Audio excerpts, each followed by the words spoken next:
वासर्मणिरिव तमसां राशीन्नाशयति विघ्नानां नारायणसमारम्भां शङ्कराचार्यमध्यमाम् अस्मदाचार्यपर्यन्तां वन्दे गुरुपरम्पराम् अनन्तश्रीविभूषितजगद्गुरु श्रीमदाद्यशङ्कराचार्य भगवत्पादस्थापितमर्यादा पोषणपरायणाः परापरविद्याविद्योतितान्तःकरणाः गोमतीतीरवासिनः पश्चिमां नायद्वारका शारदापीठा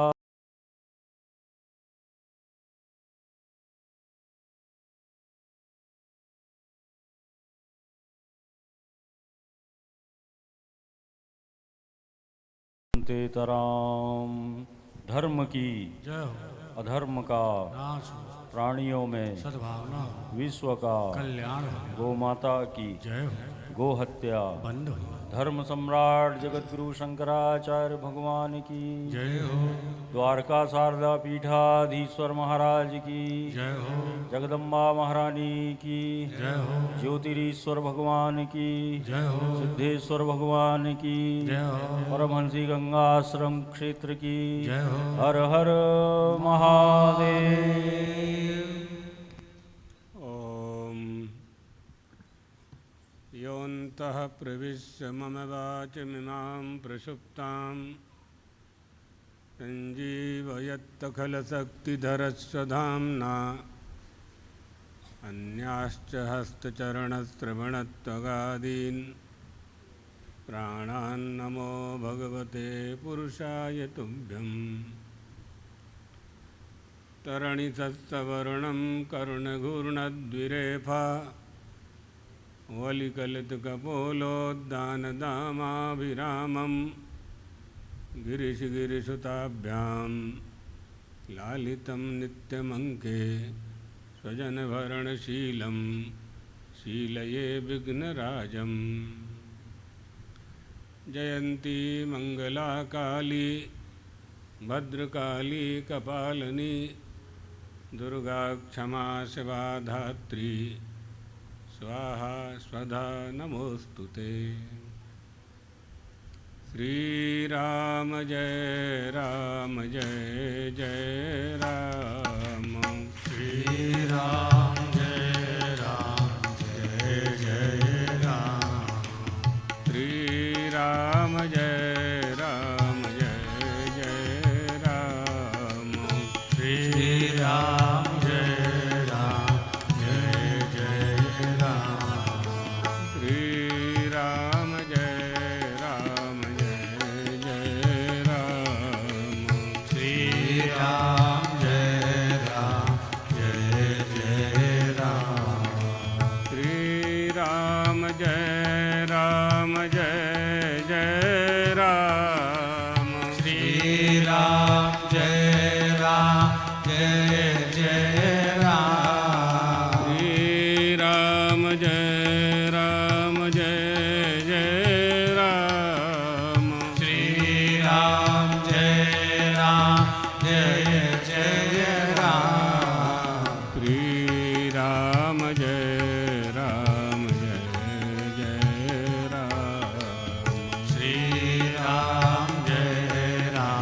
जय राम, श्रीराम जय राम जय राम श्रीराम जय राम, द्वारकाधीश भगवान की जय हो, जगदम्बा महारानी की जय हो, सद्गुरुदेव भगवान की जय हो, हर हर महादेव। समुपस्थित यतिवृंद विद्वद्वृंद देवियों सज्जनों, देवी भागवत के 9वें स्कंद के 10वें अध्याय में नारद जी नारायण भगवान से किस कर्म के फल से किन नरकों की प्राप्ति होती है ये पूछ रहे हैं। कौन सा कर्म ऐसा है जिसके कर लेने से हमें यानी मनुष्य को नरक में जाना पड़ता है। और कौन से नरक में जाना पड़ता है? भागवत जी में तो 28 तरह के नरक हैं। 28 तरह के नरकों का वर्णन श्रीमद् भागवत में प्राप्त होता है। तो भगवान नारायण स्वयं उपदेश करते हैं कि नारद, जो मनुष्य भारतवर्ष में विस्तारित,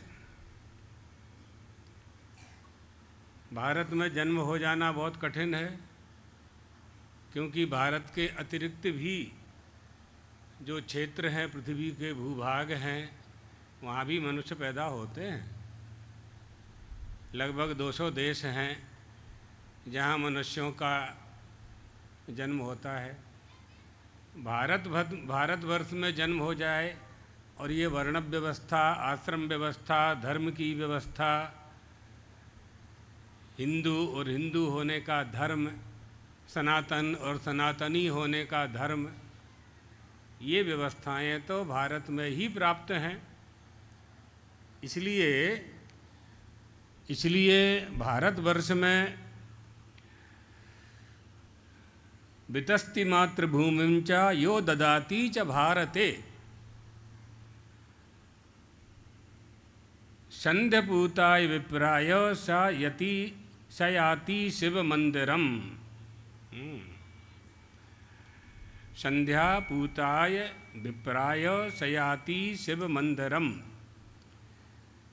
भारतवर्ष में जन्म प्राप्त हो जाए और उस भारतवर्ष में वितस्ती यानी एक बीता मातृभूमि भी किसी संध्योपासना से पवित्र हुए ब्राह्मण को कोई दान कर देता है, उसे शिवलोक की प्राप्ति होती है। लेकिन साथ में प्रतिज्ञा लगा दी, आंग्ल भाषा में कंडीशन। कैसे ब्राह्मण को देना है? जो संध्या वंदन करता हो, जो गायत्री का जाप करता हो, भगवान सूर्य को अर्घ देता हो, यज्ञोपवीत धारण करता हो। हर किसी को नहीं दे सकते आप, हर किसी को दे देंगे। और जो भूमि आपने, जो प्लाट दान में दिया और उसमें उसने मदिरालय खोल दिया, तो दोनों ही नरक में जाने वाले हैं। इसलिए योग्य को, पात्र को, अधिकारी को दान देना चाहिए। हाँ, दया सभी पर की जा सकती है। दया में भेद बुद्धि नहीं होनी चाहिए। प्राणी मात्र पर दया करना चाहिए, प्राणी मात्र को भोजन कराना चाहिए, कपड़े देने चाहिए। लेकिन दान करना है, दान करने का संकल्प किया है, तो योग्य अधिकारी को ही दान दिया जाना चाहिए। भूमिं च सर्वस्याड्यां ब्राह्मणाय ददाति च भूमिरेणु प्रमाणाब्द अन्ते विष्णु पदे स्थिति।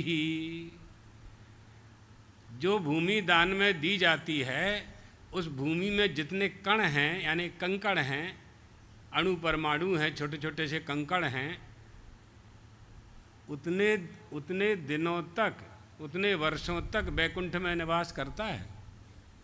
शास्त्र वचन है, इसलिए देने की बात कही जाती है। उस भूमि में विद्यमान धूल के कणों की संख्या के बराबर वर्षों तक वह दाता विष्णु लोक में निवास करता है। कोई क्यों गरीब होता है और कोई क्यों अमीर होता है, इसका कारण हम आप लोगों को बता चुके हैं प्रवचनों में। आपके घर में जो बालक उत्पन्न हुआ है वो कहाँ से आया? आपके घर में जो बेटा बेटी हुए हैं वो कहाँ से आए हैं? कैसे मालूम करेंगे? तो उनके स्वभाव से मालूम कर सकते हैं। बड़ा प्रसिद्ध श्लोक है, जन्म लेने वाला बालक आपके घर में जन्म लेने के पहले कहाँ था?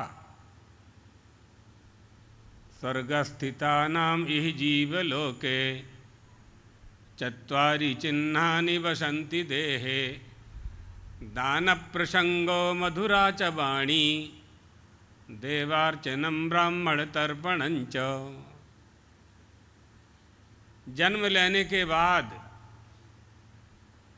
जो दान करता है समृद्ध हो जाता है, जो है उसके पास दान करता है। दान प्रसंगो, मधुर बोलता है, बड़ी प्रेम से अच्छे शब्दों का उच्चारण करता है, देवताओं का अर्चन करता है, कुल देवी कुल देवता का अर्चन करता है, और ब्राह्मण तर्पणंच, गो ब्राह्मण की सेवा करता है। समझ लीजिए यह बालक हमारे घर में जन्म लेने के पहले स्वर्ग में था, अर्थात पुण्यजनक काम उसने किए थे, स्वर्ग की प्राप्ति हुई, पुण्य पूरे हो गए, अच्छे माता पिता उसको प्राप्त हुए। लेकिन पूर्व जन्म का जो उसका संस्कार था वो संस्कार ठीक बना हुआ है, वो उसके अनुसार उसका स्वभाव जैसा था वैसा ही है। अर्थात हमारे जन्म के साथ हमारे पूर्व जन्म के संस्कार भी जन्म लेते हैं। ये सनातन धर्म है, हिंदू धर्म है ये। अभी आपने सुना ना कि कल्की धाम प्रेरणा पीठ अहमदाबाद से वहाँ के सदस्यगण आए हैं कार्यक्रम लेने के लिए। सनातन धर्म हिंदू धर्म की ही ब्रांच है। कल्की धाम, भगवान कल्की, भगवान का अवतार हमारे यहीं होता है। हिंदुओं में ही भगवान का अवतार होता है, कल्की अवतार भी यहीं होता है ना। हाँ, संबल ग्राम मुख्यस्य, है ना, संबल ग्राम में भागवत जी में इसका, हाँ, विष्णु शर्मा के घर, हाँ, भवने विष्णु शर्मणः, विष्णु शर्मा के यहाँ भगवान कल्की का अवतार होगा। हाँ, कल्की भगवान का अवतार होगा। बुद्धो नामना जनसता कीकटेषु भविष्यति, बुद्ध भगवान का अवतार कहाँ होगा? अथासौ युग संध्यायाम। ये सब प्रमाण है हमारे यहाँ। 24 अवतार हैं, भगवान कल्की का अवतार है। भगवान कल्की के अवतार के नाम से प्रेरणा पीठ में भगवान कल्की धाम प्रेरणा पीठ अहमदाबाद, जो हमारे सनातन हिंदू धर्म की ही ब्रांच है, शाखा है, वहाँ से बहुत लोग आए हुए हैं आज। तो भगवान का अवतार, भगवान की आराधना, उनकी उपासना का विधान हिंदू धर्मावलंबियों के लिए जो कहा गया है, जब वह हम करते हैं तो उसका फल प्राप्त होता है। उस फल के परिणाम स्वरूप हमें अच्छे माता पिता प्राप्त होते हैं, अच्छा क्षेत्र प्राप्त होता है, भारतवर्ष प्राप्त होता है। अत्रापि भारतम श्रेष्ठम जम्बूद्वीपे महामुने। भारतवर्षे जम्बूद्वीपे भारतवर्षे भरतखंडे आर्यावर्तैक देशे ब्राह्मणाः वदन्ति। ब्राह्मण बोलते हैं संकल्प में। इन सबका महत्व है हमारे यहाँ। तो वो जो जन्म लेने वाला है, भारतवर्ष में जन्म लेने वाला है और अच्छे माता पिता के यहाँ जन्म लेने वाला है और मधुर वाणी बोलता है और दान करता है, तो समझ लीजिए कि ये हमारे घर में आने वाला बालक जो आया है ये स्वर्ग में था, स्वर्ग से आया है। यही प्रमाण है, यही प्रमाण है। दान देने का मधुर वाणी बोलना चाहिए। पारुष्यम अनर्तंचैव पैशून्यम चापि सर्वशः असंबद्ध प्रलापश्च वाङ्मयम स्यात् चतुर्विधम। ये वाणी के 4 दोष हैं, इन दोषों से बचना चाहिए।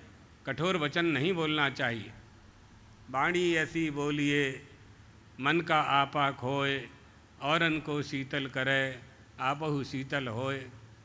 पारुष्यम, अनृत माने झूठ नहीं बोलना चाहिए, पैशून्य माने चुगली नहीं करना चाहिए, और असंबद्ध प्रलाप नहीं करना चाहिए। ये चारों वाणी के दोष से जो मुक्त होता है वही मधुर वाणी बोल पाता है, मीठी वाणी बोल पाता है। और जो मीठी वाणी बोलते हैं, मधुर वाणी बोलते हैं, उनके सब प्रिय हो जाते हैं। सब लोग उनसे प्रेम करने लगते हैं, क्योंकि मधुर बोलने वाले को क्रोध नहीं आता है, सबका प्रिय हो जाता है। मधुक्षरन्ति सिन्धवः मधुब्बातारतायते मधुक्षरन्ति सिन्धवः। मधुरता के प्रेमी लोग होते हैं। ये स्वर्ग से आने वाले के लक्षण हैं। कोई बालक जन्म लिया है आपके घर में और वो जन्म लेने के वाले पहले कहाँ था, तो नरक आदि में था, क्या प्रमाण है इसका, उसका स्वभाव कैसा है, वो बताते हैं। अत्यंत कोपा कटुका च वाणी दरिद्रता च स्वजनेषु वैरम नीच प्रसंगः कुलहीन सेवा चिन्हानि चत्वारि नरकस्थितानाम। क्रोध करता है, जन्म से ही क्रोध करता है। माँ दूध देती है, कटोरी को फर्श पर फेंक देता है। अत्यंत कोपः, बात बात में क्रोध करता है। कटुका च वाणी, कठोर वचन बोलता है। माता पिता का सम्मान नहीं करता है, गुरु का सम्मान नहीं करता है, धर्म की बात श्रवण नहीं करना चाहता है। दरिद्रता, जिसके जन्म लेने के बाद आपके घर में दरिद्रता आ जाए और संपत्ति चली जाए। दरिद्रता च स्वजनेषु वैरम, जो हमारे परिवार में ही झगड़ा करा दे। जब कठोर वचन बोलेगा तो रिश्तेदार आएंगे नहीं, पड़ोसी आएगा नहीं, सरपंच आएगा नहीं, पंच आएगा नहीं, सबके साथ मतभेद मनभेद पैदा कर दे। समझ लीजिए श्रीमान जी नरक से पधारे हैं हमारे घर में, है ना। यही उपाय, कैसे जानोगे आप? यही एकमात्र उपाय हैं। इसलिए अच्छे काम करना चाहिए। नरक नहीं जाना है। क्यों नहीं जाना है नरक? क्योंकि हम मनुष्य हैं। मनुष्य का देह नरक जाने के लिए प्राप्त नहीं हुआ है ना। आज का मनुष्य चंद्रमा पर चला गया, मंगल पर चला गया, न जाने कहाँ कहाँ जा कर के ऊपर घूम घाम के आ रहे हैं, है ना। ये हमारे देश की टेक्नोलॉजी और जाने वालों का साहस, उनका आत्मबल प्रशंसनीय है। इसी तरह से अध्यात्म विद्या का आश्रय लेकर के हम स्वर्ग और नरक, धर्म और अधर्म, पाप और पुण्य, इनका विवेक करके अधर्म का त्याग कर सकते हैं, करना चाहिए, है ना।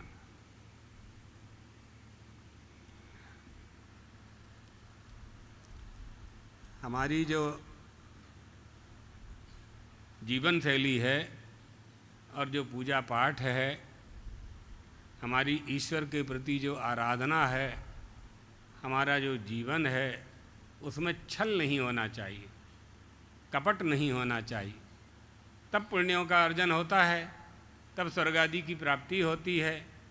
और चित्त की शुद्धि का उपाय कर लिया तो धीरे धीरे धीरे धीरे मोक्ष के मार्ग में हम आगे बढ़ते हैं, मोक्ष की भी प्राप्ति कर सकते हैं। एक राजा था, तो राजा ने घोषणा की, उसके राज्य में बड़े ब्राह्मण पंडित निवास करते थे, तो उसने घोषणा कर दी कि जो पंडित यह बताएगा कि मैं पहले मरूंगा कि रानी पहले मरेगी, मारी मृत्यु पहला थसे कि मारी पत्नी ने मृत्यु पहला थसे, पहले कौन मरेगा, ये जो बता देगा उसको मैं आधा राज्य दे दूंगा। सारे पंडित क्या बताएं, अगर बता दिया राजा तो राजा, कब उनका मन परिवर्तित हो जाए, मूड बिगड़ जाए, सिरच्छेद करा दें, दंड दे दें, जेल में डाल दें, कारागार डाल दें, हमारा मरना सोचते हो तुम। कालिदास जी के साथ ऐसे ही हुआ ना। राजा भोज ने कहा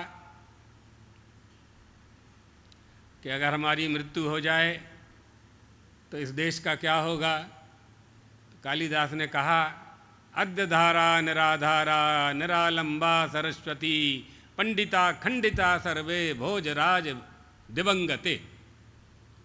कालिदास का ही है ना, कालिदास का ही है लगभग, हाँ। अद्य धारा नगरी के राजा भोज ही थे। अद्य धारा निराधारा निरालंबा सरस्वती। आपके चले जाने पर सरस्वती कहाँ किसका आलम्बन लेगी, यानी पंडित लोग किसके पास जाएंगे।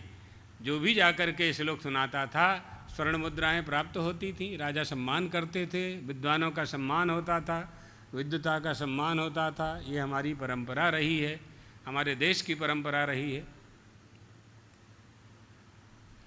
राजा को क्रोध आ गया, बोले तुम हमारा मरना सोचते हो, ऐसा श्लोक बना दिया।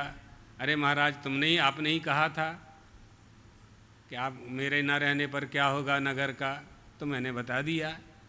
दूसरा बना देता हूँ, दूसरा सुनाओ। तुरंत बना दिया। यही विद्वानों का काम है। अद्य धारा सदा लंबा सरस्वती, पंडिता मंडिता सर्वे भोजराज भवंगते। भुविपति यानी पृथ्वी, राजा भोज के पृथ्वी में निवास करने के कारण आज धारा नगरी सरस्वती से सदा लंबा, सरस्वती का आश्रय लिए हुए है, भोज राजा के पृथ्वीपति होने के कारण। राजाओं का मनोविनोद में भी बड़े बड़े काम करते थे राजा लोग। तो यहाँ राजा ने घोषणा की कि जो ये बताएगा कि मैं पहले मरूंगा कि पत्नी पहले मरेगी, महारानी पहले मरेंगी, उसको आधा राज्य दे देंगे। बड़ा धर्म संकट पड़ गया ब्राह्मणों के बीच में। आइए पकड़ लो माधव।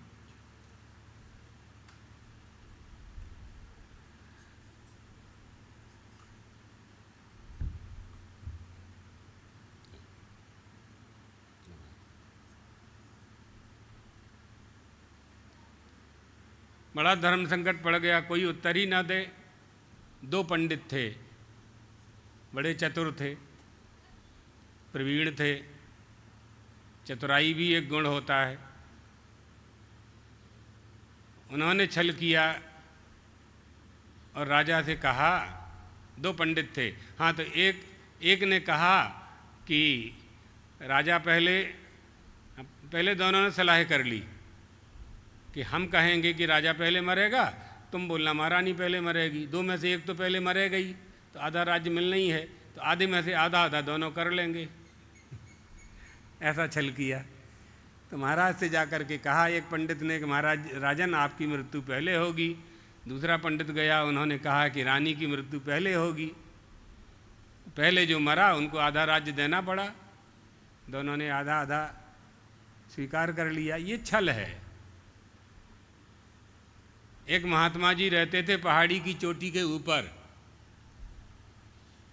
उनका एक चेला था, तो बहुत दिन रहते रहते हो गए। गांव के लोगों ने सोचा कि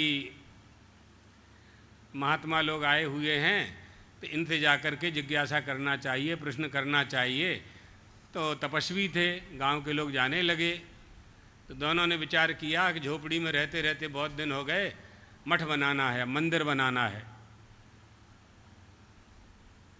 तो दोनों सिद्ध बन गए। एक पहाड़ी की तलहटी में नीचे पर्णकुटी बना करके रहने लगा और एक ऊपर रहने लगा। दोनों की मित्रता हो गई। लोग आते थे कि महाराज जी हमारा कोर्ट में केस चल रहा है, हमारी विजय होगी कि नहीं अदालत में। तो महात्मा जी ने पूछा कि नीचे वाले महात्मा ने क्या कहा। वो तो कह रहा था कि नहीं होगी। कैसे नहीं होगी? होकर के रहेगी, विजय होगी।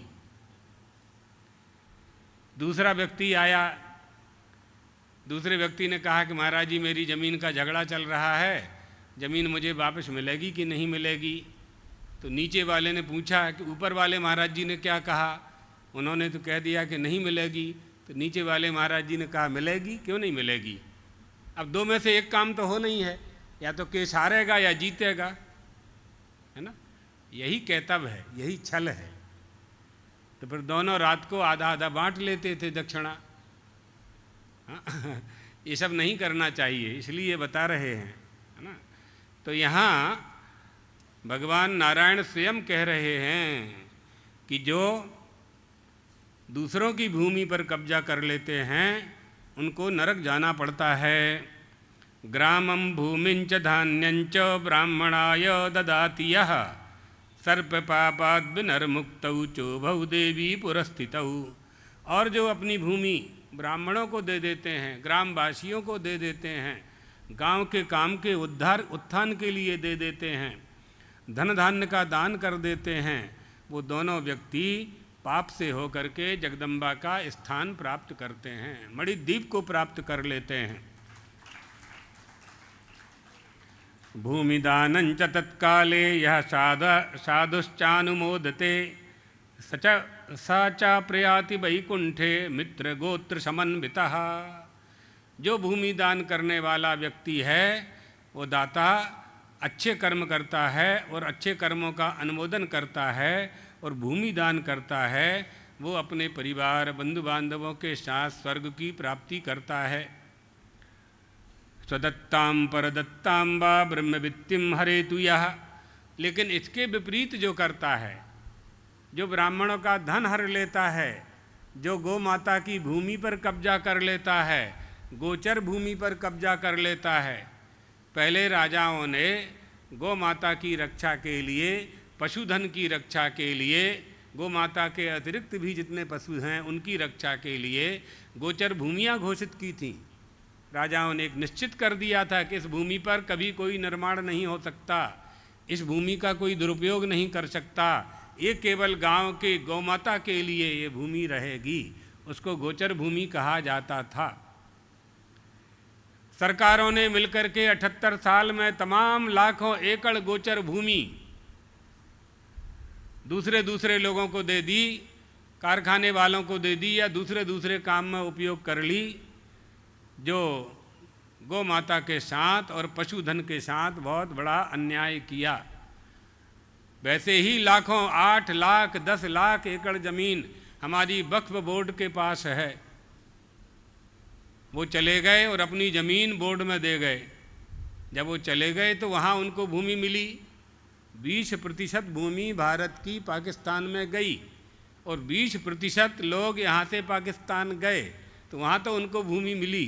तो यहाँ की भूमि तो भारत सरकार की होना चाहिए या सेना की होना चाहिए या समाज के हित में होना चाहिए, वक्फ की कैसे हो सकती है? ये सब हमारे साथ छल हुआ है। इसलिए जो मनुष्य किसी ब्राह्मण को अपने अथवा दूसरे द्वारा दी गई आजीविका को छीनता है, जो ब्राह्मणों का विरोधी है। कृष्णबोध आश्रम जी महाराज थे, ज्योतिषपीठ के जगतगुरु शंकराचार्य थे, बड़े भारी विद्वान थे। उनकी गद्दी पर हमारे सद्गुरुदेव भगवान 7 दिसंबर 1973 को ज्योतिषपीठ के शंकराचार्य के रूप में विराजमान हुए। कृष्णबोध आश्रम जी ने मेरठ में प्रवचन करते हुए, दंडीवाड़ा में प्रवचन करते हुए कहा, ब्राह्मणों का सम्मेलन था, उसमें उन्होंने कहा कि जिस व्यक्ति को नरक जाना हो उसे बहुत पाप करने की आवश्यकता नहीं है, केवल ब्राह्मणों का शासक बन जाए बस। ब्राह्मणों के ऊपर शासन करने लगे, जब शासन करेगा तो दंड देगा, जब दंड देगा तो नरक में जाएगा। इतना महत्व बताया है। गो विप्र धैन सुर संत हित, ब्राह्मण का, देवता का, गौ माता का, पृथ्वी माता का हमारे यहाँ। अर्थात ब्राह्मणों का शासक नहीं बनना चाहिए। क्यों? हमारे यहाँ ब्राह्मण को देवता मानते हैं। बहुत लोग कहते हैं कि दूसरे लोगों को, अरे दूसरे लोग को तो हम ब्रह्म मानते हैं। ब्रह्म हमारे अद्वैत वेदांत में सब ब्रह्ममय, पूरा सारी सृष्टि ब्रह्ममय है। यहाँ तो छोटे मोटे पदों की बात ही नहीं है। उस ब्रह्म से ये आचार्य पद भी छोटा है, आचार्य पद का भी कोई महत्व नहीं है। इसलिए सिद्धांत की बात जब करेंगे तो अद्वैत वेदांत सिद्धांत में ना कोई छोटा है ना कोई बड़ा है, लेकिन जब व्यवहार में आएंगे तो वर्णव व्यवस्था आ जाएगी, वो लागू होगी। किसी के नष्ट करने से नष्ट हो नहीं सकती है, कोई नष्ट नहीं कर सकता है। करने वाले नष्ट हो गए, नष्ट करने वाले नष्ट हो गए। नष्ट करने का जिन्होंने संकल्प लिया वो नष्ट हो गए, हमारे देश को छोड़ करके भागना पड़ा उनको, लेकिन हमारा सनातन कभी नष्ट नहीं हुआ। वटवृक्ष है, वटवृक्ष की एक शाखा कट जाएगी तो शाखा सड़ जाएगी, गिर जाएगी, जल जाएगी, नष्ट हो जाएगी। वटवृक्ष का कुछ नहीं बिगड़ेगा, दूसरी शाखा निकल जाएगी। सनातन धर्म वटवृक्ष है। इसलिए जो सनातन धर्म छोड़ छोड़ करके जा रहे हैं, जो धर्मांतरण कर रहे हैं, धर्म परिवर्तन कर रहे हैं, लव जिहाद के बहाने से जा रहे हैं, जो विदेशी षड्यंत्रों के शिकार हो रहे हैं, उससे सनातन धर्म का कुछ नहीं बिगड़ने वाला, लौट के हमारे पास ही आना पड़ेगा। कोई कहीं ठिकाना नहीं देने वाला आपको। तो ये सनातन वृक्ष जो है ये वट वृक्ष है। वट वृक्ष में दूसरी शाखा फिर आ जाएगी, लेकिन जो शाखा बन करके जो आप हमारे यहाँ से निकल जाएंगे फिर आपकी कोई कीमत नहीं रहने वाली है। पीपल के झाड़ में से पत्ता नीचे गिर जाता है तो हवा का झोंका खा करके न जाने कहाँ जाता है, फिर से पीपल के झाड़ में नहीं लगता वो। लेकिन जब तक पीपल के झाड़ में लगा था, सबसे ऊपर था, सम्मान था, छाया देता था, बरसात में रक्षा करता था, उसका कोई कुछ बिगाड़ नहीं सकता था। लेकिन वायु के प्रकोप से जब वो पत्ता पतित हुआ तो उसकी कोई कीमत नहीं रह जाती है। इसी तरह से जब सनातन वृक्ष से कोई निकल करके जाएगा तो उसकी क्या कीमत रह जाएगी? थोड़ी देर अच्छा लगता है। इसलिए अपने धर्म का त्याग नहीं करना चाहिए। स्वधर्मे निधनम श्रेयः, अपने धर्म में मर जाना अच्छा है, लेकिन दूसरे का धर्म स्वीकार नहीं करना चाहिए। सिर कट जाए लेकिन चोटी नहीं कटना चाहिए। ये सनातन धर्म है। तो इसकी रक्षा कैसे हुई है? सिद्धांतों का पालन करने के कारण ही रक्षा हुई है। उन सिद्धांतों का पालन करने वाले लोग थे, आज भी हैं, भले ही संख्या कम है लेकिन आज भी हैं, तभी हम सुरक्षित हैं, उनके कारण ही हम सुरक्षित हैं। हमें अपना प्रयास करते रहना चाहिए। आप लोगों का जो प्रयास है, हम लोगों का जो प्रयास है स्वधर्मानयन, हमारे गुरुजी झारखंड में ये प्रयास करते रहे हैं, अभी उस क्रम को चालू रखा गया है। और आप लोग जो प्रयास कर रहे हैं घर वापसी का, फिर से अपने घर में वापस लाना, ये अनुकरणीय प्रयास है। इस विषय में अनुकरणीय प्रयास है। इस प्रसंग में ये जो ईसाई बन गए हैं या दूसरे धर्म में चले गए हैं और वापस आ रहे हैं, और जो लोग वापस ला रहे हैं वो सब धन्यवाद के पात्र हैं, आशीर्वाद के पात्र हैं। ये करते रहना चाहिए। जो मनुष्य किसी ब्राह्मण की अथवा दूसरों की दी आजीविका को छीन लेता है वो सूर्य और चंद्रमा के स्थिति पर्यंत काल सूत्र नामक नरक में पड़ता है। दूसरों की नौकरी खा गए, मालूम नहीं किया, अपराध था कि नहीं किया। अगर अपराधी है तो दंड मिलना चाहिए। निरपराध को यदि सजा दे दी आपने तो काल सूत्र नाम के नरक में जाना पड़ेगा। क्या विधान किया है! इन नरकों का वर्णन श्रवण करने से अपराध करने की प्रवृत्ति खत्म हो जाया करती है। इसलिए सुनना चाहिए, इसलिए सुनाया जा रहा है। कल हमने कर्म की गति सुनाई थी, कर्म विकर्म अकर्म। अब कर्म करने से और विकर्म करने से क्या प्राप्त होता है वो सुनो। किसको दान देना चाहिए, किसको दान नहीं देना चाहिए, कौन योग्य है, कौन अयोग्य है, किसकी उपासना करना चाहिए, किसकी उपासना नहीं करनी चाहिए, है ना। तो ये सब बातें समझना है। इसलिए हम हिंदू हैं, मनुष्य हैं और हिंदू हैं। पाप के प्रभाव से उस व्यक्ति के पुत्र पौत्रादि भी भूमिहीन हो जाते हैं। जो दूसरे की ज़मीन पर कब्जा करता है वो अपने आप से छल करता है, जिनकी ज़मीन है उनके साथ छल करता है। आजीविका नष्ट होती है, लक्ष्मी रहित हो जाता है, उसका विवाह नहीं होता, और विवाह हो जाए तो पुत्रहीन होता है, दरिद्री होता है और भीषण रौरव नरक में पड़ जाता है। पुत्रहीनो दरिद्रश्च घोरम याति च रौरवम, रौरव नरक में जाता है। इसलिए मनुष्य को भूमि का अपहरण नहीं करना चाहिए। सार इतना ही है कि दूसरी की भूमि पर कब्जा, यानी दबाण नहीं करना चाहिए, कब्जा नहीं करना चाहिए। गोचर भूमि गवाम मार्गम विनष्कृत्य यश्च सस्यम ददाति च दिव्यम वर्ष शतम चैव कुंभी पाके च तिष्ठति। गोचर भूमि पर कब्जा करने वाला कुंभी पाक नरक में जाता है। गोचर भूमि को जोत कर और उससे उपार्जित धान्य का भोजन करता है, और अगर वह धान्य ब्राह्मणों को दान कर देता है तो 100 वर्षों तक, दिव्य 100 वर्षों तक कुंभी पाक नरक में निवास करता है। गोष्ठम तडागम निष्कृष्य मार्गे सस्यम ददाति। यह सस्य माने गेहूँ। जो गोठान गौ माता जहाँ खड़ी होती हैं, जो ज़मीन गौ माता के नाम है, उन ज़मीनों का उपयोग अपने लिए करता है, वह कौन से नरक में जाता है? असीपत्र नाम का कोई नरक है। असीपत्र नामक नरक में उसको जाना पड़ता है। एक शमशान था, तो एक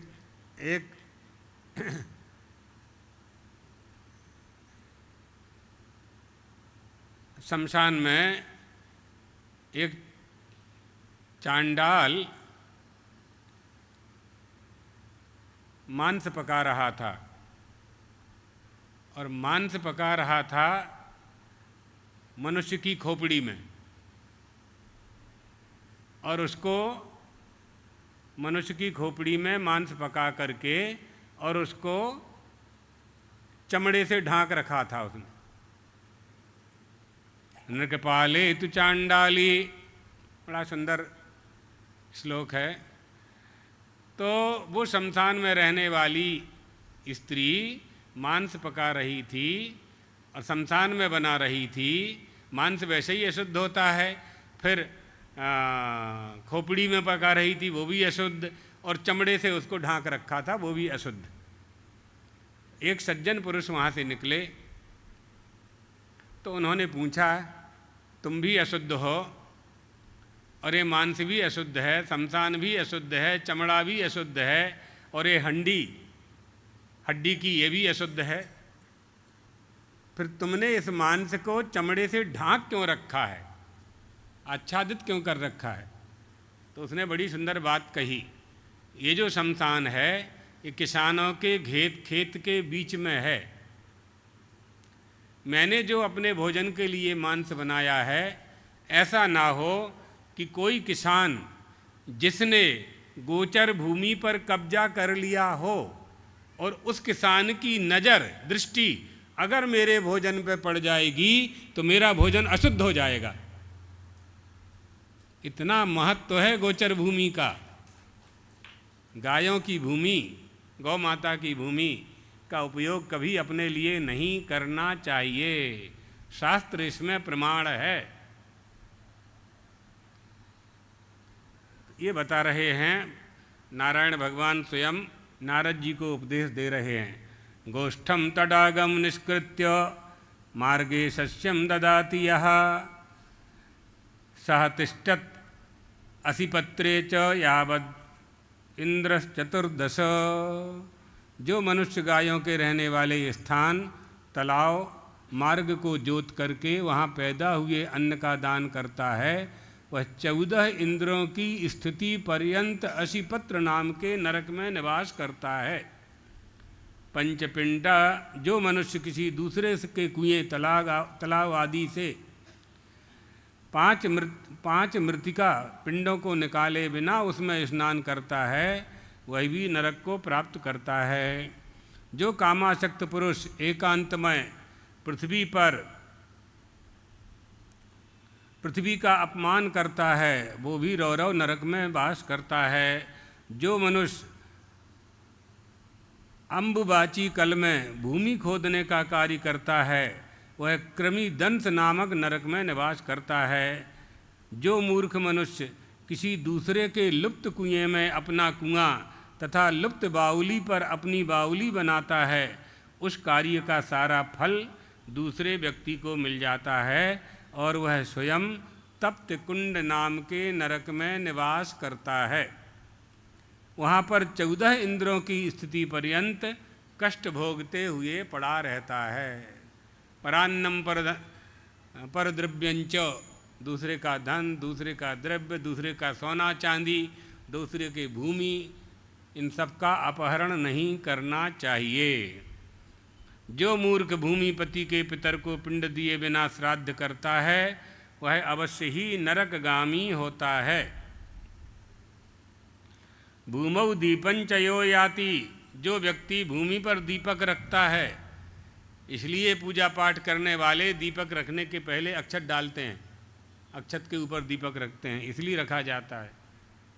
भूमौ दीपम यो अर्पयति स चांदः सप्त जन्मसु, भूमौ शंखंच संस्थाप्य कुंठम जन्मांतरे लभेत। जो भूमि पर दीपक रखता है वह 7 जन्मों तक नेत्र विहीन हो जाता है। जो भूमि पर शंख रखता है उसको जन्म में ही कुष्ठ रोग प्राप्त हो जाता है।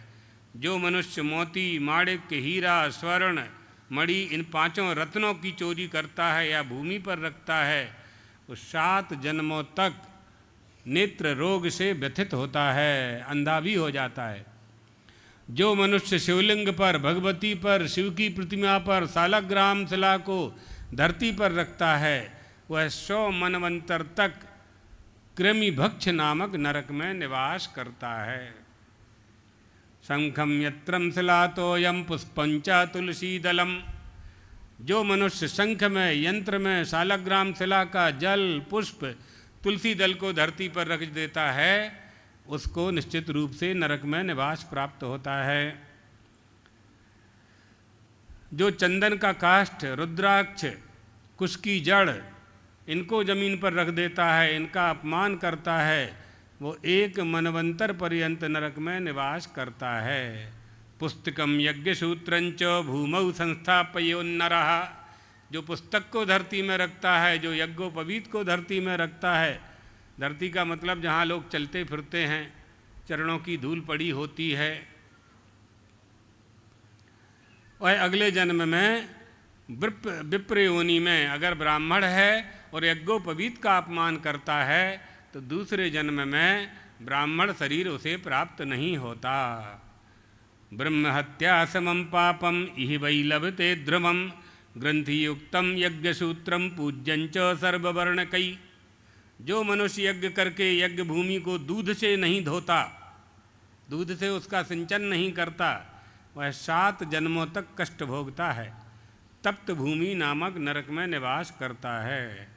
भूकंपे ग्रहणो यो ही करोति खननम भवः, जो मनुष्य भूकंप तथा ग्रहण के अवसर पर भूमि खोदता है, चंद्र ग्रहण, सूर्य ग्रहण के समय भूमि का खनन करता है, वह महापापी अंगहीन हो जाता है।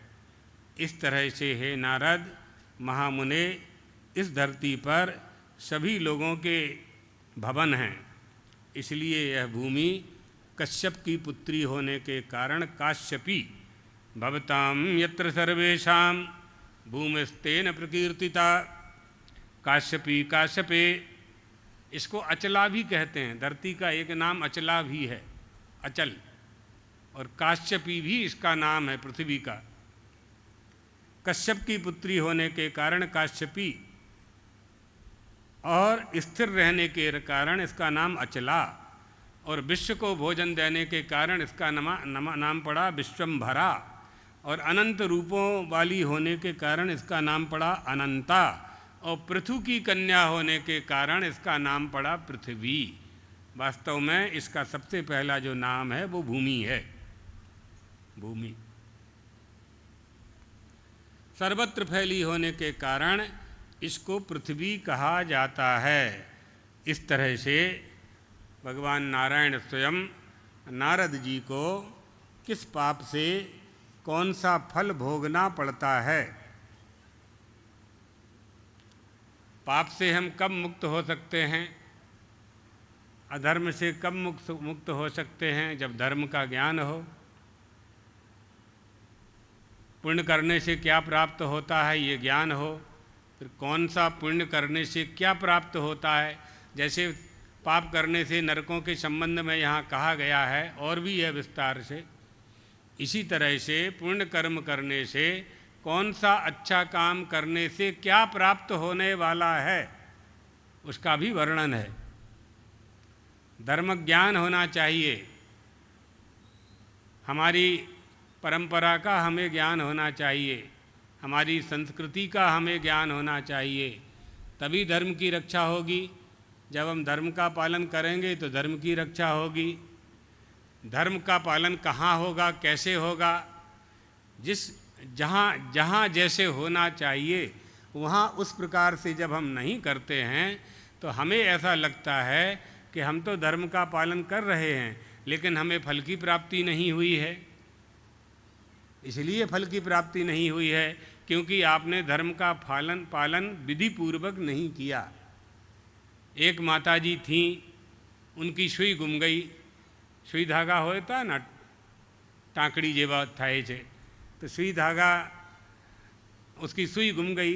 अब वो वृद्धा थी, खोजा घर में नहीं मिली, खोजते खोजते अंधेरा हो गया तो गांव का जो 4 रास्ता होता है चौगड्डा, वहाँ चली गई और लकड़ी लेकर के धूल में सुई खोजने लगी। गांव के लड़के आ गए, लड़कों ने पूछा, दादी माँ डोशी क्या करती हो? कहा सुई खोज रही हूँ। मिली कि नहीं मिली? नहीं मिली। कहाँ खोई थी, कहाँ गिर गई थी? घर में गिरी थी, गुमी तो घर में थी, तो यहाँ क्यों खोज रही हो? जब घर में सुई गिरी थी, गुमी थी, तो यहाँ क्यों खोज रही हो? घर में अंधेरा है, यहाँ उजेला है, तो मैंने सोचा यहाँ देख लूँ। कहाँ भगवान है, आप कहाँ खोज रहे हो? कहाँ धर्म है और कहाँ पाखंड के चक्कर में पड़ रहे हो? कहाँ से धर्म ज्ञान होगा, कहाँ से धर्म का फल मिलेगा? अधर्मियों से धर्म का फल प्राप्त करना चाहते हो? करेला की बेला से अंगूर निकालना चाहते हो? नाले में नहा करके गंगा जी की पुण्य जनकता प्राप्त करना चाहते हो? कैसे संभव है? इसलिए पहले धर्म ज्ञान होना चाहिए। इसलिए हमारे शास्त्रों ने कहा, सनातन धर्मावलंबियों को, हिंदू धर्मावलंबियों को पढ़ो। अपने धर्मशास्त्रों को पढ़ोगे तो आपको कोई भटका नहीं सकता है। ये जो अशास्त्रीय लोग हैं, जो आपके कान भर देते हैं और शास्त्र की मर्यादाओं का उल्लंघन करके नए नए भगवान पैदा करके आपको दिखाते हैं, नेत्र बंद करो भगवान के दर्शन हो जाएंगे। आप ऐसे ही अभी बैठे हो, बिना भगवान के दर्शन का संकल्प किए बिना आँख को बंद करो और ऐसा दोनों अंगुली यहाँ लगा लो, अंदर कुछ ना कुछ दिखेगा। ये प्रक्रिया है। भगवान का दर्शन आज्ञा चक्र में कैसे होता है, इसके लिए हमारे यहाँ अंतर्याग है, इसके लिए पातंजल योग है। उसका जब आश्रय लोगे तब परमात्मा यहाँ आज्ञा चक्र में दर्शन देगा, अंतःकरण में दर्शन देगा। ये जो चिमचिम चिमचिम अंदर आंख बंद करने से दिखाई पड़ता है, वो तो एक तरह का वो अंदर जो जाल है ना, वो ऐसे भी आप साधारण रूप से करो तो दिखने लगता है। तो लोग समझते हैं कि हमको अंदर चमक आई, हमको चमक दिखाई पड़ी, नेत्र बंद करने के बाद चमक दिखाई पड़ी, है ना? ब्रह्म दर्शन हो गया। हाँ, ब्रह्म दर्शन हो गया। वो ब्रह्म दर्शन नहीं है, वो स्वाभाविक रूप से ऐसा होता है।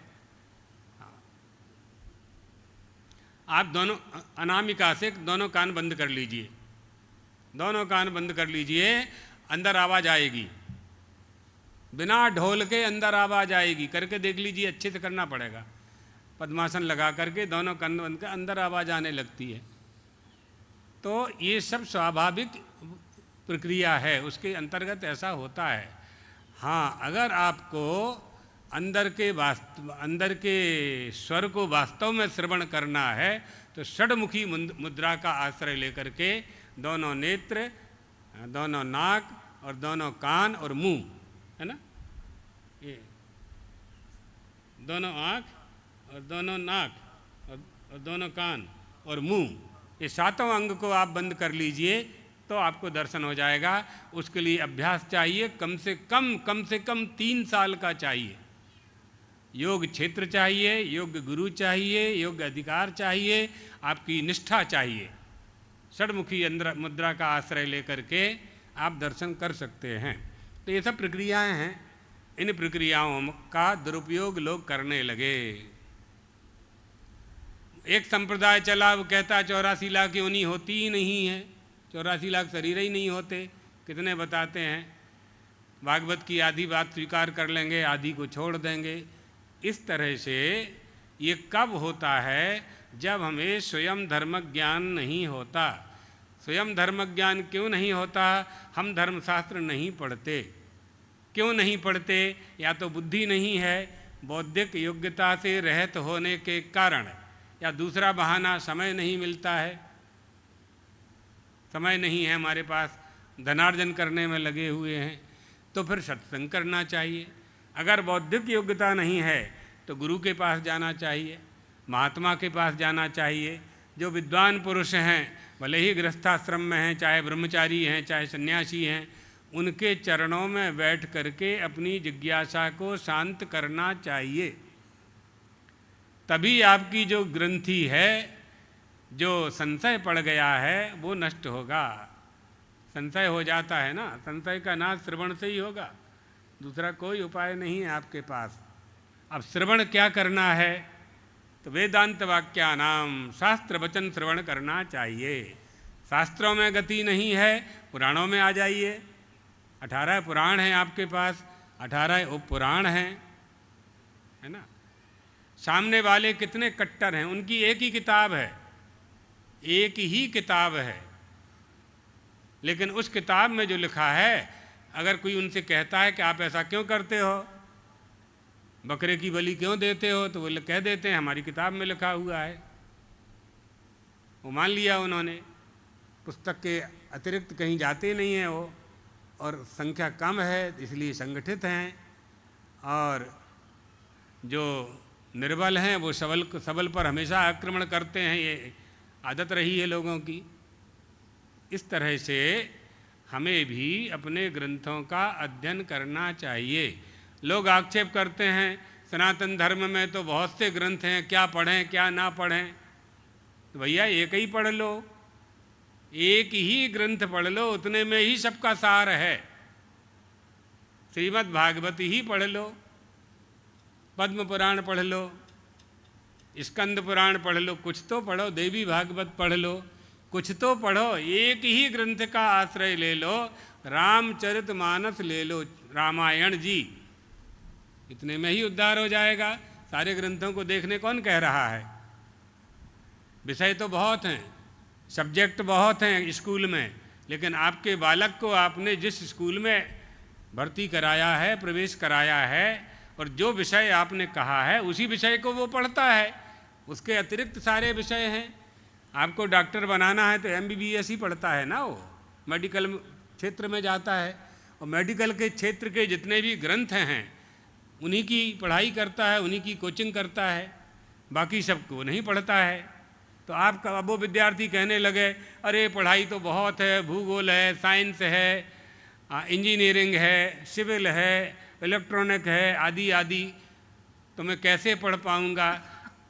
भैया तुमने जो सब्जेक्ट लिया है, जिस विषय को तुमने पसंद किया है, तुमको केवल उतना ही पढ़ना है, उतने में तुम्हें सब ज्ञान हो जाएगा। तुम्हारे विषय का भी ज्ञान हो जाएगा और आजू बाजू का भी हो जाएगा। एक ही ग्रंथ ले लीजिए, रामचरितमानस, निगमागम नाना पुराण निगमागम सम्मतम यत्, सब कुछ मिल जाएगा उसमें। भागवत ही ले लीजिए, निगम कल्पितरोर्गलितम फलम सुख मुखाद मृतद्रव्य संयुतम पिबत भागवतम रसमालयम मुहुरहो रसिका भुवि भावुकाः। निगम कल्पितरोर्गलितम फलम, वेद रूपी वृक्ष का गलित फल है, बिल्कुल पका हुआ फल है, ना उसमें छिलका है ना गुठली है, रस ही रस भरा है। करो पान, मिल जाएगा, सब कुछ मिल जाएगा, उसमें सब है। इसलिए ये बहाना नहीं चलेगा कि हमारे बहुत से ग्रंथ हैं, हमारे बहुत से देवता हैं। बहुत से देवताओं ने क्या कहा है? बहुत से देवताओं ने क्या कहा है? मनुस्मृति ने क्या कहा है? माता पिता की सेवा करने वाले बनो, मातृ देवो भव पितृदेवो भव आचार्य देवो भव इति अनुशासती भगवती श्रुति मातृ देवत्वम प्रथमम अभिदधति। माँ की आज्ञा का पालन करने वाले बनो। एक ही वाक्य मान लो ना, माता पिता तो एक ही हैं। भारत में रहने वाले 140 करोड़ हैं लोग, तुम्हारे माता पिता तो एक ही हैं, तुम्हारा पिता तो एक ही है। शास्त्र क्या कह रहा है? माता पिता की सेवा करने वाले बनो, उतने में ही कल्याण हो जाएगा। मत पढ़ो ना आगे शास्त्र, इतनी बात मान लो बस, चलो। पिता के वाक्य को ब्रह्म वाक्य मान लीजिए।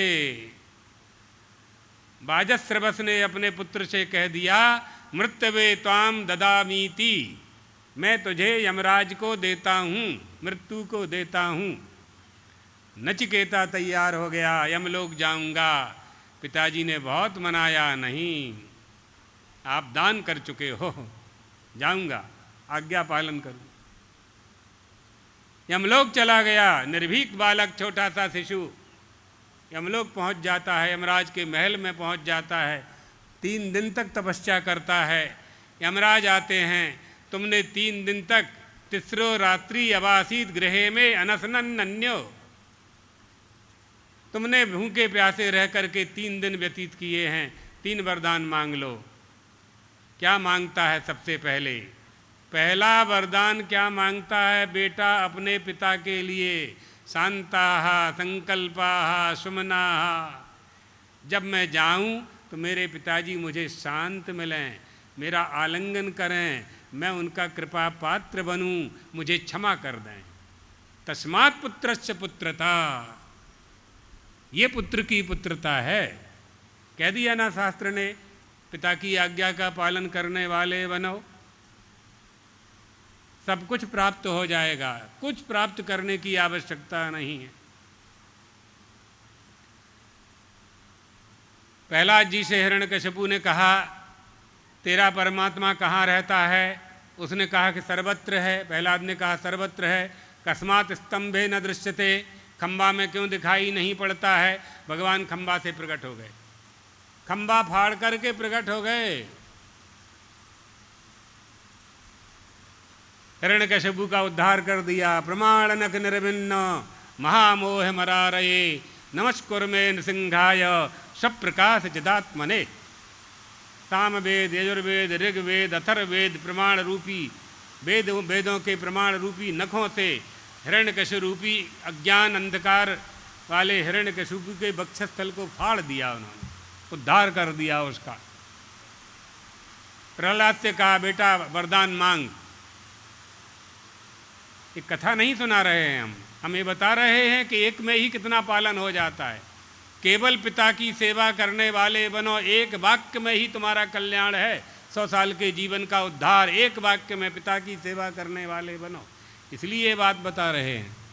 कथाएं तो बहुत बड़ी हैं, प्रहलाद चरित्र बहुत बड़ा है, 3 दिन में पूरा नहीं होता। नृसिंह भगवान ने कहा, वरदान मांगो बेटा, हम तुम पर बहुत प्रसन्न हैं। उसने कहा कि आपको पा लिया, अब क्या मांगना है? हमारी तपस्या का फल हमको मिल गया, हमें कुछ नहीं चाहिए। नहीं, हमारे दर्शन का व्यर्थ नहीं जा सकता हमारा दर्शन, कुछ ना कुछ मांगो। तो उसने कहा, बड़ा सुंदर श्लोक है कि मेरे पिताजी ने ना क्षमा किए जाने योग्य बहुत अपराध किए हैं, प्रभो आप हमारे पिता को क्षमा कर दीजिए। ये बेटा है, ये सनातन धर्म है। तस्मात् पिता में पूये तो, मेरे पिता पवित्र हो जाएं, ये पिता है। कहाँ बहुत से ग्रंथ खोजना है आपको? हमारी तो लाइब्रेरी में 90 लाख ग्रंथ थे, 90 लाख ग्रंथ। जिस लाइब्रेरी को खिलजी ने जलाया, कहाँ की थी वो? तक्षशिला नालंदा, तक्षशिला नालंदा की। अब वहीं उसने स्वास्थ्य लाभ किया। कोई कष्ट था, वहाँ के वैद्यों ने उसको स्वास्थ्य लाभ कराया, वहाँ प्राकृतिक चिकित्सा की उसकी। जब स्वस्थ हो गया तो चांदी की छड़ी लेकर के घूमने निकला खिलजी, और घूमते घूमते पूछा कि ये क्या है? नौखंड का भवन। बोले हिंदुओं का पुस्तकालय है। इसमें क्या है? बोले हिंदुओं के धर्म ग्रंथ हैं। कितने हैं? कहा 90 लाख हैं। कहा इसमें कुरान है कि नहीं? बोले कुरान नहीं है। तो आग लगा दो। जिसमें कुरान नहीं है उसकी क्या ज़रूरत भारत में? तब भी हमारे पास पूरा साहित्य है। ये साहित्य तब भी है जलने के बाद 6 महीने तक। इतिहासकार बताते हैं 6 महीने तक आग धधकती रही ग्रंथालय में, तब भी हमारे पास पूरा सत साहित्य विद्यमान है। इसको सनातन कहते हैं। यही सनातन धर्म है। तुम्हारे नष्ट करने से नष्ट नहीं होने वाला है। तुम क्या तोड़ोगे? गजनबी ने सोमनाथ मंदिर तोड़ दिया, वल्लभ भाई पटेल ने दूसरा बना दिया। अगर भगवान टूट जाते तो दूसरा बनाता कोई? वल्लभ भाई पटेल बना पाते? अरे ईंटा पत्थरा तोड़ा था, ईंटा पत्थरा बना दिए फिर से। भगवत तत्व शिव तत्व नहीं टूटता। उस शिव तत्व की पुनर्स्थापना सरदार वल्लभ भाई पटेल ने 101 ब्राह्मणों को बुला करके प्रतिष्ठा कराई वेद मंत्रों से। ये बात, इसलिए हमें धर्म का पालन किए बिना हमारी दूसरी कोई गति नहीं है। मनुष्य मात्र की कोई गति नहीं है। अगर कुछ प्राप्त करना है और मनुष्य की देह को सार्थक करना है तो निश्चित रूप से हमें अपने धर्म को समझ करके, अपने धर्म को स्वीकार करके, उसमें निष्ठापूर्वक, बनावटी धर्म नहीं, आभास उपमा छल के साथ नहीं, कपट के साथ नहीं, दिखावा करने के लिए नहीं, सही में धर्म का पालन अंतःकरण से करना चाहिए। तब हमें धर्म का फल प्राप्त होता है, और वह धर्म का फल हमारे साथ जहाँ हम जाते हैं वहाँ जाता है, और फिर आपत्ति में हमारी रक्षा करता है। श्री राम ने भरत जी से कहा, भैया हम पर धर्म संकट है, इस समय अयोध्या पर धर्म संकट है, तुम हमारी सहायता करो, तुम हमारी सहायता करो, क्योंकि आपत्ति में अपने की सहायता करते हैं। अढ़ई हाथ अस नहीं के धाये, तुम हमारे भाई हो। सो तुम करहु कराबहु मोहु, ताति तरण कुल पालक होऊ। वही तुम्हें करना चाहिए जो तुम्हारा कर्तव्य है, और वही तुम्हें कराना चाहिए जो मेरा कर्तव्य है। श्री राम अपने छोटे भाई से कह रहे हैं। क्या आदर्श हमारे देश का। अपने भैया से कह रहे हैं, भैया तुम वही करो जो तुम्हें करना है, और वही मुझसे करवाओ जो मुझे करना चाहिए। तब भरत जी ने कहा, पादुकाम देहि राजेंद्र, पादुका दे दो। मस्तक पर पादुका रखी और अयोध्या लौट करके आ गए। श्री राम को लौटाने के लिए गए थे, श्री राम लौट करके नहीं आए। चरण पादुका लेकर के आ गए भैया की। जिस सिंहासन पर मेरे बड़े भाई बैठने वाले हैं, उस सिंहासन पर मैं नहीं बैठूंगा। पादुका रख दी। पादुकाओं ने 14 वर्ष तक राज्य का संचालन किया। ये सनातन धर्म है। इस सनातन धर्म में हम सबका जन्म हुआ है। इसलिए बहुत अच्छे से अच्छा जीवन हमारा व्यतीत हो, हमारी देह के प्रत्येक अंग से धर्म का पालन हो, हमारी प्रत्येक क्रिया धर्म से संबंधित हो। प्रत्येक क्रिया हमारे पैरों से, हमारे हाथों से, हमारे नेत्रों से, हमारी कर्णेंद्री से, हमारी नेत्रेंद्री से धर्म का पालन होना चाहिए। तभी हम सुखी हो सकते हैं, सभी संपन्न हो सकते हैं, तभी हम विश्व गुरु बन सकते हैं। यही इसी का नाम सोने की चिड़िया है। सोना चांदी दागीना तो हमसे ज़्यादा दूसरे देशों के पास है। संस्कार कहाँ है उनके पास? न संस्कार है, न संस्कृति है, न दया है, न क्षमा है, न धर्म है। हमारे पास सब है। हमारे धर्म के 7 खंभे हमें प्राप्त हैं। हमारे धर्म के 7 खंभों पर ये धरती धरातल रसातल में नहीं जाती है। गोभिर विप्रैश्च वेदैश्च सतीभिः सत्यवादिभिः अलब्धैर्दानशीलैश्च सप्तभिर्धार्यते मही। ये 7 खंभे धरती के धारक हैं, यानी हम लोगों के धारक हैं। हम सबको धारण कर रखा है इसने। इसी का नाम धर्म है। धारणात् धर्म इत्याहु धर्मो धारयते प्रजा यस्याद्धारण संयुक्तः स धर्मः। ये धर्म है, ये सनातन धर्म है। श्री राम जय जय राम। जय जय राम।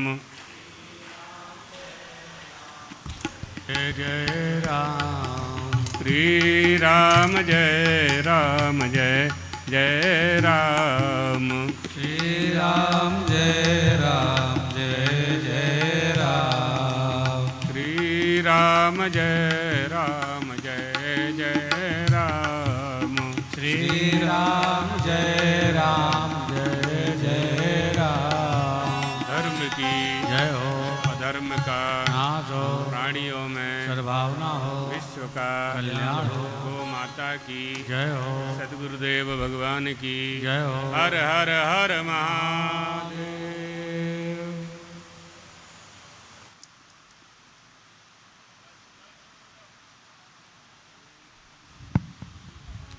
द्वारका शारदा पीठाधीश्वर जगत गुरु शंकराचार्य भगवान की जय हो। नित्य की भांति श्रीमद् देवी भागवत की आरती संपन्न हो रही है। आइए हम सभी लोग आरती में सम्मिलित हों। ओम ज्वाला मालिन्यै नमः रत्नेश्वर्यै नमः सर्वोपचारार्थे गंधाक्षत पुष्पाणि समर्पयामि नीराजनं करिष्ये। ओम इदग्मो हविः प्रजननं मे अस्तु दशभिरग्मो सर्वगणगुं स्वस्थाये आत्मशनि प्रजाशनि पशुशनि लोकशन्नमयशनि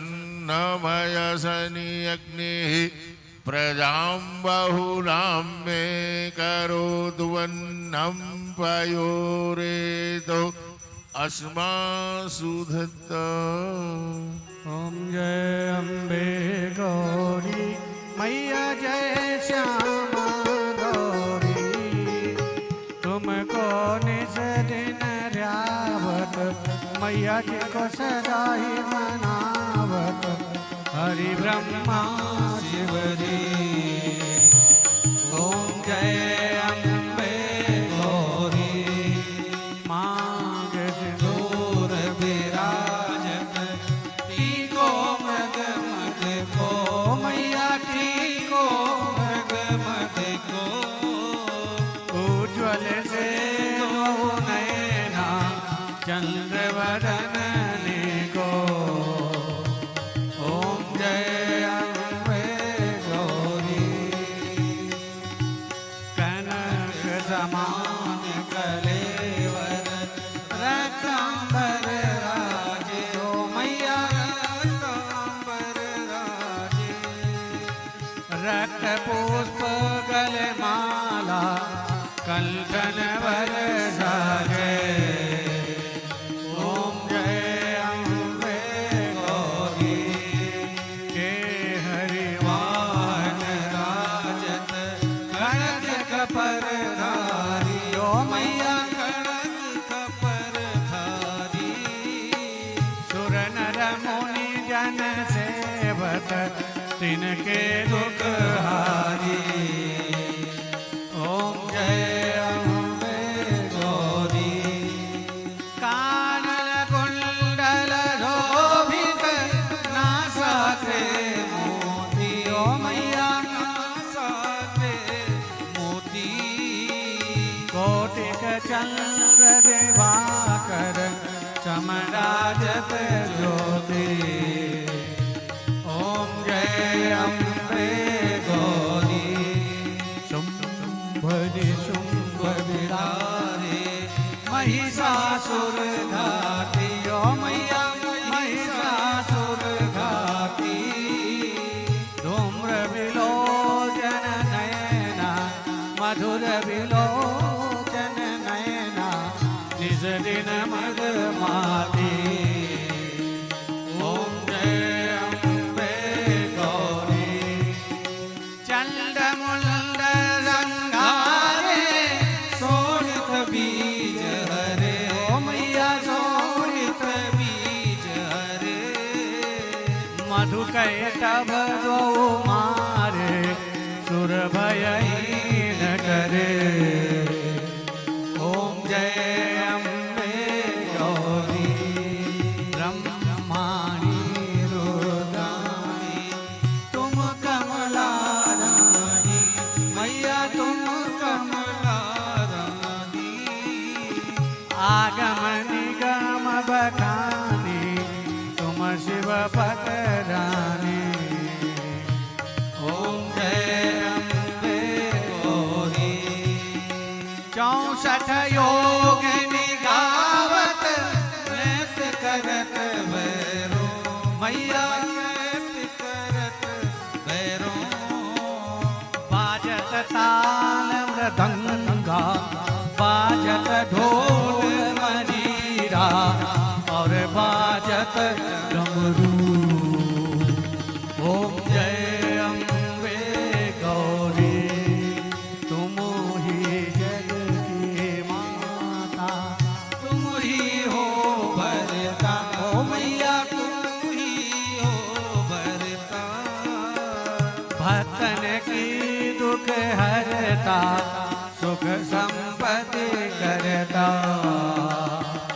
ओम जय अम्बे गौरी भुजाचार अति शोभित वर मुद्राधारी। ओ मैया वर मुद्राधारी मन वांछित फल पावत सेवत नर नारी। ओम जय अम्बे गौरी कंचन थाल विराजत अगर कपूर बाती। ओ मैया अगर कपूर बाती श्रीमाल के तुम्हें राजत कोटि रतन ज्योति। ओम जय अम्बे गौरी श्री अम्बे जी की आरती जो कोई नर गावे। मैया प्रेम सहित गावे कहत शिवानंद स्वामी मन भजत हरि हर स्वामी सुख संपत्ति पावे। ओम जय अम्बे गौरी जय अम्बे गौरी मैया जय श्यामा गौरी। मैया जय मंगल करनी मैया जय संकट हरनी। तुमको निज दिन ध्यावत मैया जी को सदा ही मनावत हरि ब्रह्मा शिवरी। ओम जय अम्बे